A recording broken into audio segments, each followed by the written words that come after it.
পুৱতি নিশাৰে পৰা ৰাজ্যৰ প্ৰতিখন মাছৰ বজাৰত গ্ৰাহকৰ ব্যাপক ভিৰ। পচন্দৰ মাছ ক্ৰয় কৰিবলৈ ৰাজ্যৰ প্ৰতিখন বজাৰত এনেদৰেই দেখা গ'ল গ্ৰাহকৰ হেতা ওপৰা। শদিয়াৰ পৰা ধুবুৰীলৈ উৰুকাৰ বজাৰ উভৈনদী হ'ল বিভিন্ন প্ৰজাতিৰ মৎস্যৰে। তিনিচুকীয়া, ডিব্ৰুগড়, যোৰহাট, শিৱসাগৰ বজাৰসমূহৰ দৃশ্য এয়া। এয়া হ'ল আকৌ তেজপুৰ, ঢেকিয়াজুলি, মঙলদৈ, দলগাঁও, চিপাঝাৰ, চামগুৰি, নাজিৰা, নলবাৰীৰ মাছৰ বজাৰ। আজি ভোগালী উৰুকা মাছ বজাৰত মাছ কিনিবলৈকে আহিছোঁ আৰু মাছৰ ৰেটটো দেখিছোঁ ঠিকেই আছে, খুব এটা বেছি এটা হোৱা নাই আৰু সকলো ৰাইজলৈ ভোগালী বিহু আমি শুভেচ্ছা জনাইছোঁ।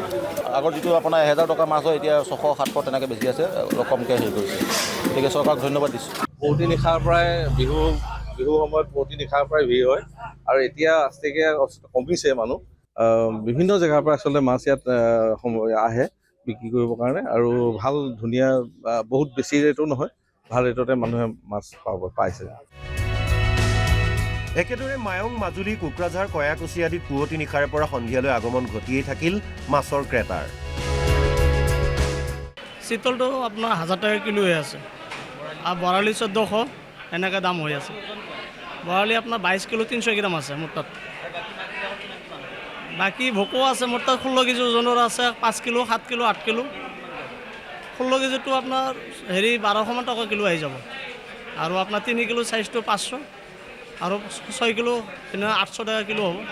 আৰু কেইখনমান মাছৰ বজাৰ দেখুওৱাৰ পূৰ্বে দেখুৱাব খুজিছোঁ ভোগালীৰ বিষাদ।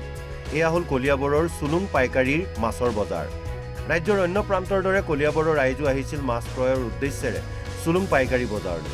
কিন্তু দুখৰ বিষয়, মাছ কিনাৰ পৰিৱৰ্তে এওঁলোকে খালী মোনালৈয়ে বজাৰৰ পৰা উভতিছে, কিয়নো বজাৰত নাই লোকেল মাছ। চালানী মাছেৰে ভৰি পৰিছে চুলুং বজাৰ। কেজি আমি সোধোঁতে এতিয়া কৈছে এটা বাহু 1300 টকা কেজি। 1300 টকা এনেকৈ হ'লে কেনেকৈ হ'ব? হয়, আমি ফেচবুক বিভিন্ন নিউজ চেনেলসমূহত পাইছিলোঁ যে দাম নিৰ্ধাৰণ কৰি দিছে, কিন্তু আজি দেখা পাইছোঁ যে এই প্ৰশাসনৰ যি নিৰ্দেশনা আজি ক'তো পালন কৰা দেখা পোৱা নাই। আমি দেখিছোঁ মানে নিজৰ ইচ্ছামতে আৰু বিক্ৰী কৰিছে। আমাৰ কলিয়াবৰ আঞ্চলিক পঞ্চায়তৰ মই সভাপতি আছিলোঁ, তেতিয়া মই এটা নিৰ্ধাৰণ কৰি দিয়া সময়মতে সেই একেই আছিলে, কিন্তু আজি অকণ তাৰ পৰা বিৰত দেখিছোঁ। সেইটো আপোনালোকৰ মিডিয়াৰ যোগে মই এটাই অনুৰোধ জনাইছিলোঁ, যাতে যিটো প্ৰশাসনে নিৰ্ধাৰণ কৰিছে সেই ৰেটতকৈ বেছি হ'ব নালাগে, ৰাইজে যাতে তাৰ পৰা সুবিধা পায়। ৰাইজৰ ক্ষোভ দেখি চুলুং পাইকাৰী মাছ বজাৰ সমিতিৰ সভাপতি ইদ্ৰিছ আলীয়ে পলায়ন কৰে। কলিয়াবৰৰ দৰে একেই পৰিস্থিতিৰ সৃষ্টি হয় চিপাঝাৰত। ইয়াতো উৰুকাৰ দিনা মাছ কিনিবলৈ আহি গ্ৰাহকে মূৰে কপালে হাত দিছে, কিয়নো বলদেৱ পুখুৰীৰ মাছ উৰুকাৰ দিনা ৰাইজক বিক্ৰী কৰিব বুলি মাইকত ঘোষণা কৰি ৰাইজক এটাও মাছ নিদিলে মৎস্য ব্যৱসায়ীয়ে। ডাকুৱাল, উত্তম মণ্ডল আৰু বিশ্বজিৎ শৰ্মাই পুখুৰীৰ মাছ অন্য ব্যৱসায়ীক বিক্ৰী কৰি সোমবাৰে নিশাই পলায়ন কৰে।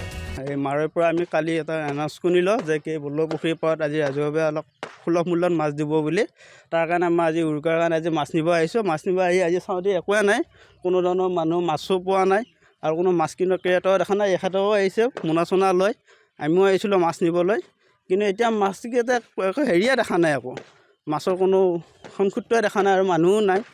গতিকে এইটো কি হ'ল কি নহ'ল আমিও গম পোৱা নাই। আহি পেলাই আমি যোৱাকালিয়ে শুনিছিলোঁ আমি ঘোষণা কৰা, মই অফিচত গৈছিলোঁ, মোৰ সৰু মানুহ কৈছে বোলে তাতে মাছ দিব অলপ কম ৰেটতে পাই যাবি বুলি মোৰ সৰু মানুহে খেদে দিছে মাছ কিনিবৰ কাৰণে। ইফালে কলিয়াবৰ আৰু চিপাঝাৰৰ এই ঘটনাৰ বিপৰীতে হাজো, গোৰেশ্বৰ, গহপুৰ, বিশ্বনাথ, যোগীঘোপা, চাপৰ, বঙাইগাঁও আদিতো শৃংখলাবদ্ধভাৱেই মাছ ক্ৰয় কৰে গ্ৰাহকে। হেঁপাহৰ উৰুকাৰ তৃপ্তিৰ এসাঁজৰ বাবেই বটদ্ৰৱা, বৰপেটা, বাইহাটা, চাংখাৰীৰ দৰে নগাঁও, মৰিগাঁও, জাগিৰোড আদি প্ৰতিখন বজাৰতেই গ্ৰাহকে ভিৰ দি বাট নোপোৱা অৱস্থা। Bureau report, Assam live 24।